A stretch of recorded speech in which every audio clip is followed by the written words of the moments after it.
Just imagine this. You're traveling thousands of miles away to a new planet, a new home, a whole new world, a journey that takes 120 years. And to reach there, you board the most advanced spaceship ever built by humankind.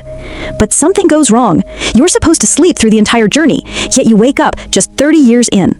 Everyone else is still asleep, and now you're completely alone on a giant floating spaceship in the middle of space.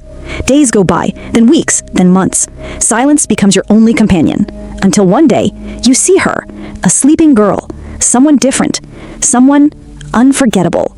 You read about her, you listen to her voice, you learn who she is, and slowly, you fall in love. But now comes the real question. Would you wake her up? Would you take away her future just to end your loneliness? Or would you spend the next 90 years alone and die in silence? What would you do? Want to know what happens in this emotional, thought-provoking story? Let's dive into the complete story of Passengers. The story begins. We hear a calm digital voice, a voice speaking from inside a massive spaceship called the Starship Avalon. It's on a journey, headed to a new planet, a distant world named Homestead 2. As the voice continues, we see stunning visuals of the spaceship, vast, futuristic, and beautifully designed. The narration gives us important details. The ship is currently on autopilot. All passengers are safely in hibernation pods. There are 258 crew members and 5,000 passengers on board. Everything seems perfect. But then suddenly, a field of massive asteroids appears in the path of the ship. Avalon's defense system activates, lasers and shields protecting the vessel from most of the debris. But then, one giant asteroid breaks through. It crashes into the ship and damages a critical section, the reactor module that controls the ship's heat and power systems. And in that moment, one hibernation pod malfunctions. Just one, out of 5,000. Inside it, a man slowly begins to wake up. His eyes open. He's confused, disoriented, alone. The lights are bright, the surroundings unfamiliar, and standing in front of him is a virtual medical assistant. She smiles and says, "Good morning. How are you feeling today?" He stares at her, overwhelmed. He looks around in shock and asks, "Where am I? What is this place?" The assistant gently reassures him, "It's okay to feel confused. You've been asleep for 120 years. His eyes widen. He can barely process what he's just heard. 120 years? Are you serious? She smiles warmly. Everything is fine. He tries to steady himself, and then finally speaks again. My name is Jim Preston. And so begins the incredible journey of Jim, a man who was supposed to wake up at a new planet with thousands of others, but instead woke up 90 years too early, alone. The doctor looks at him calmly and says, "Just breathe. Everything is all right." But Jim is still shaken. "Where am I?" he asks, visibly scared and confused. That's when the automated assistant begins to explain. He's on board the Starship Avalon, the most advanced passenger ship ever built, owned by the Homestead Company. You are traveling through space to a new world. She tells him the Avalon is en route from Earth to Homestead 2, a planet where thousands of humans will begin a new life, a fresh start, a second chance. She smiles and says, "You've nearly arrived. You're in the final phase of your journey." Jim is still trying to understand. His eyes dart around, taking in the pristine, sterile beauty of the ship. The assistant continues, "Over the next 4 months, you'll enjoy all the luxuries of space travel, food, fun, and new friends." Jim thinks about that word, friends. He wonders where they are, why no one else is around. The assistant confirms, yes, that's right, you'll be meeting them soon. She shows him the bracelet on his wrist. It's his personal ID, granting him access to every facility aboard Avalon. Entertainment, dining, recreation, training, and more. She assures him once again that his health is perfectly fine and advises him to head to his cabin to rest and recover. On his way, Jim begins to feel lightheaded. He stumbles slightly, disoriented. The assistant says calmly, "That's completely normal. You've just come out of hibernation." A robotic attendant guides him through the sleek, shining corridors of the ship, and then opens the door to his private cabin, a compact yet comfortable space with everything he needs for the final stretch of his journey. This is where he'll stay for the next 4 months, preparing for his new life, learning about the colony, and meeting the other passengers. He's assigned to Learning Group 38, a team of engineers just like him. And then, a bright, cheerful announcement echoes through the ship. "Good morning, one and all. It's a beautiful day aboard the Starship Avalon." Jim walks into the classroom. A recorded voice greets him. "Hello, passengers. Please take a seat. This is Learning Group 38, your introduction to colonial life." The recording explains how Earth is overpopulated, expensive, and no longer a good option, and how the colonies on other planets are the future. But as Jim looks around, one thing is clear. He's completely alone. No other passengers, no students. He asks out loud, "Where is everybody?" The recording replies, "There are 5,000 passengers and 258 crew aboard." He shouts, "But I'm the only one here." The recording answers back calmly, "We're all in this together." Jim stands alone. "Hello? Anyone here?" Next, Jim goes to the elevator. A system voice tells him, "Gravity will be temporarily disabled." His heart races as the lights dim, and suddenly, gravity disappears. Jim floats freely, weightless, in the middle of the elevator shaft. It's an incredible moment, both beautiful and terrifying. After a few moments, gravity returns, and Jim lands softly. He arrives at the Grand Concourse, the main hub of the ship. A robot approaches him and says, "Welcome aboard, Passenger Jim." Jim replies, "I need to speak to a real person, someone in charge." The robot says, "The ship's steward can be found on level 3. Jim rushes there, but finds no one. He asks, "Who's flying the ship?" The robot names the captain. Jim insists, "I have to talk to the captain. It's an emergency." The robot responds, "Captain is on the bridge. Access requires command ring authorization." Jim sprints toward the bridge, but as he reaches the door, a voice warns, "Bridge access requires special authorization." Then Jim finds out things are even worse than he thought. He can't go to the bridge. He needs special authorization. Frustrated, Jim yells, "You've got to be kidding me." He walks into the ship's observatory, where a computer greets him and asks, "What would you like to see?" Jim says, "We should be arriving soon, but I'm awake all alone." The computer doesn't quite understand. Jim asks to see Homestead 2, the new planet they're heading to. The computer tells him it's the 4th planet in the Bhakti system. Jim asks, "Then where are we now?" The computer replies, "We are traveling from Earth to Homestead 2.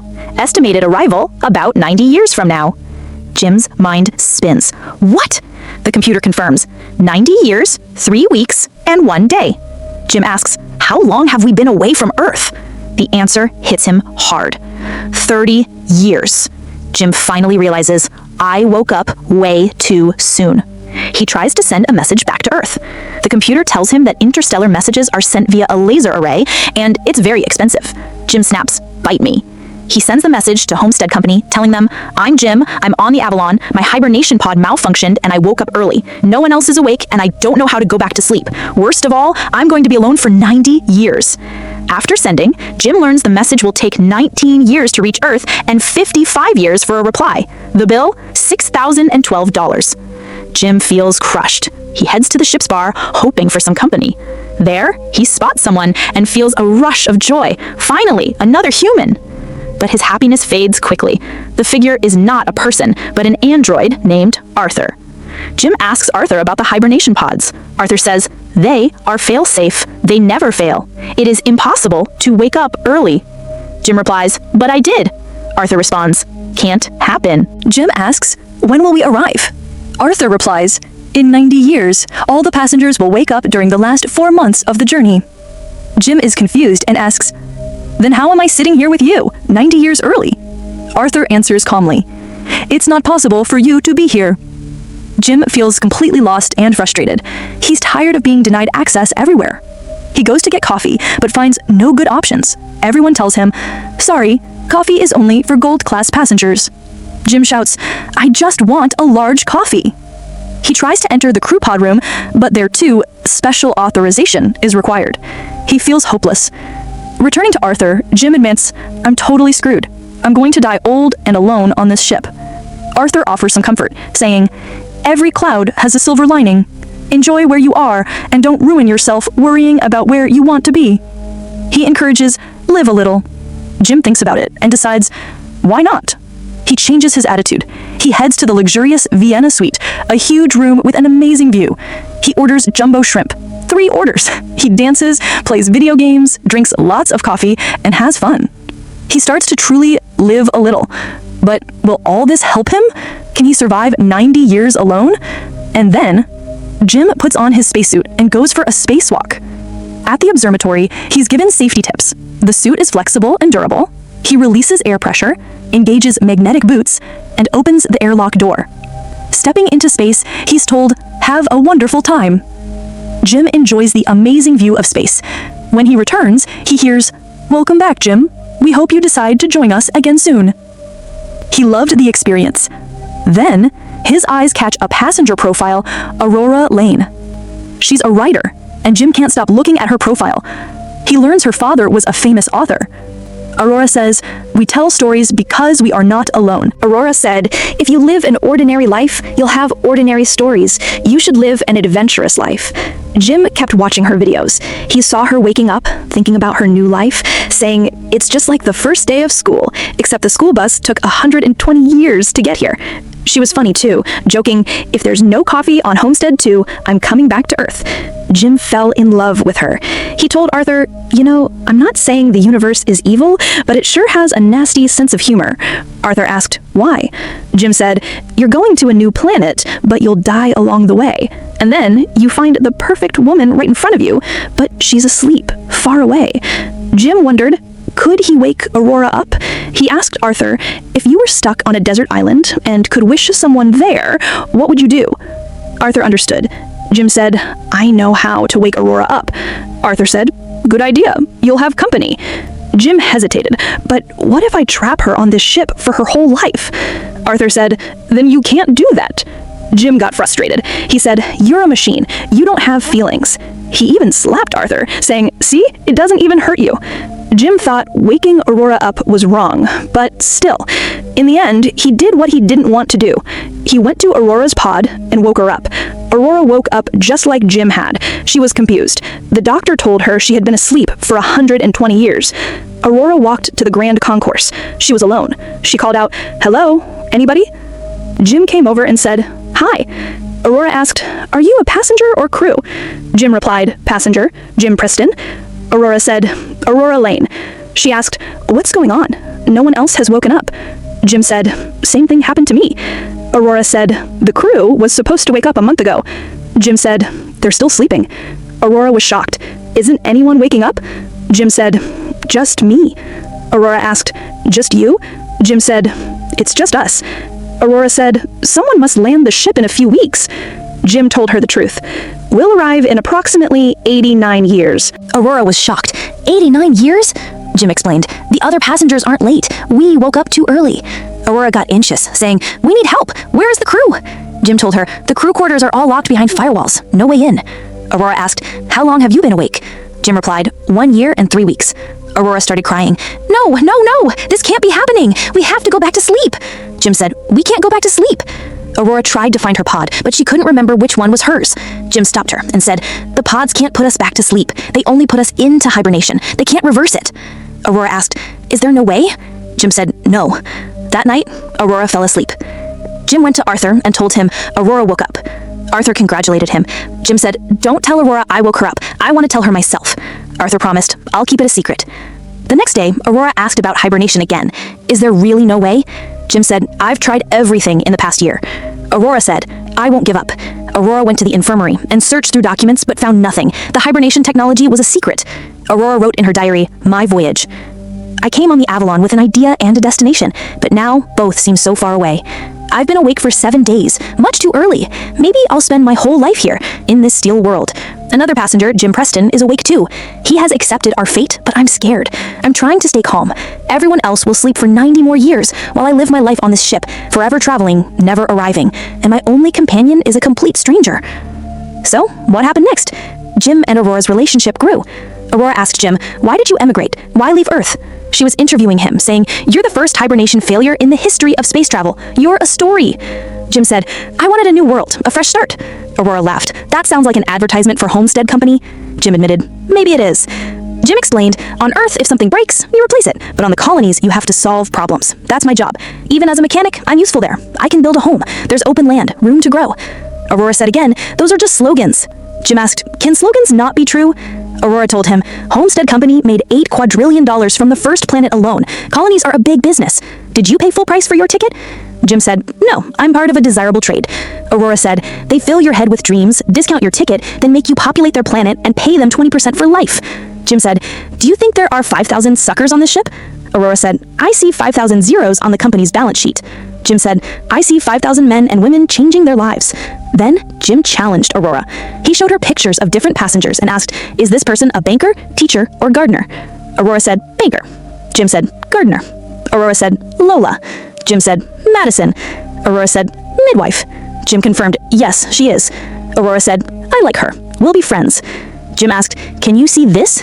Aurora said, "Yes." Then Aurora revealed, "I bought a round-trip ticket. I plan to stay a year on Homestead 2 and then return to Earth." Jim didn't understand. Aurora said, "I'll come back to Earth 250 years later. I'm the only writer who will return from a colony world. I'll have a unique story." But now, she felt hopeless. She told Jim, I can't think of anything else to try to save us, and I don't even want to think about it anymore." She asked, "What's there to do around here?" Jim took her to play laser tag. They had a lot of fun. Jim, Aurora, and Arthur talked and bonded. Jim said, "I didn't wear pants for a whole month." Arthur laughed. "I laughed, but then I remembered, I don't even have legs."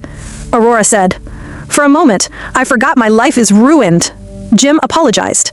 Aurora asked, "Why?" She went to sleep.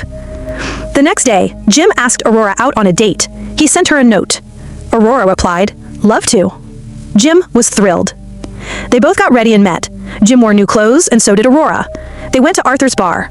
Aurora ordered a Manhattan. Jim had whiskey. Arthur said, "You two look great today." Aurora smiled. "We're on a date." Then they went to a restaurant. Aurora told Jim about her father, a famous writer. He had written about his life, his travels to Antarctica, and war reporting.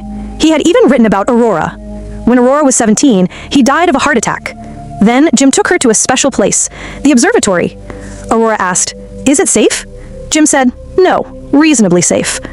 Jim helped Aurora get ready for a spacewalk. He changed her suit, attached her tether, and together they stepped into space. Aurora got scared, but Jim asked, "Do you trust me?" The view of space was breathtaking.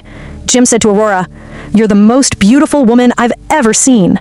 Their romance began there, floating in space. Back inside, Aurora wrote in her diary, "I'm seeing someone. We're the last two people in the world who would ever get together, but here we are." She wrote, "Jim and I live in accidental happiness, like castaways making their home on strange shores." She felt that they were not captains of their fate, just passengers. But now, she didn't feel alone. Jim felt like, "My life isn't over. It's just beginning." Jim even made flowers for her. Aurora was very happy. They both realized they were unlucky in many ways, but lucky to have found each other. And then what happened? Jim and Aurora went to the observatory to watch the Arcturus star slingshot, an amazing cosmic sight. Aurora got a birthday wish, and Jim surprised her. Arthur even made a birthday drink. But then, by mistake, Arthur revealed the truth. He said, "Jim was so looking forward to meeting you." Aurora was shocked and asked, "Jim woke me up?" Arthur confirmed, "Oh yes, he said it was the hardest decision of his life." Aurora's face showed everything. She went to Jim and asked, "Did you wake me up?" Jim admitted, "Yes, I woke you up." Aurora got furious. She shouted, "How could you do it?" Jim said, "I tried not to." Aurora was so upset, she felt dizzy. She completely broke down. She ran away from Jim, yelling, "Stay away from me!" She locked herself in her cabin, crying, "I can't get off this ship! I can't get off!" Jim tried to explain. He spoke from behind the door. "I was so alone for so long. It felt like I was disappearing. You saved my life." He said, "I started loving your writings, your voice, the way you think. I fell in love with you. My pointless life suddenly had meaning. I wish I could take it back, but I can't. Aurora, I don't want to lose you." But Aurora didn't listen. She shouted, "I don't care what you want. You took my life." Aurora began to ignore Jim completely. She stayed alone, writing her book. She talked to Arthur. "There's only one person who could read it, and I can't stand him." Arthur said, "They say time heals all wounds." Aurora replied, "Broken hearts aren't that simple, Arthur." One day, Jim came to the bar. Aurora saw him, ordered a coffee, and left without a word.